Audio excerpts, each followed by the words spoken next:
Вправе ли наследники художника требовать процентные отчисления от продажи картины? Подпишись на канал, пригодится. Давайте разберемся с правом следования для наследников художника.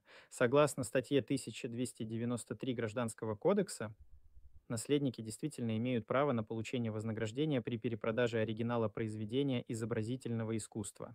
Ключевые моменты. Первым, право следования переходит к наследникам после смерти художника. 2. Действует в течение 70 лет после года смерти автора. 3. Распространяется на продажи через галереи, художественные салоны и арт-магазины. 4.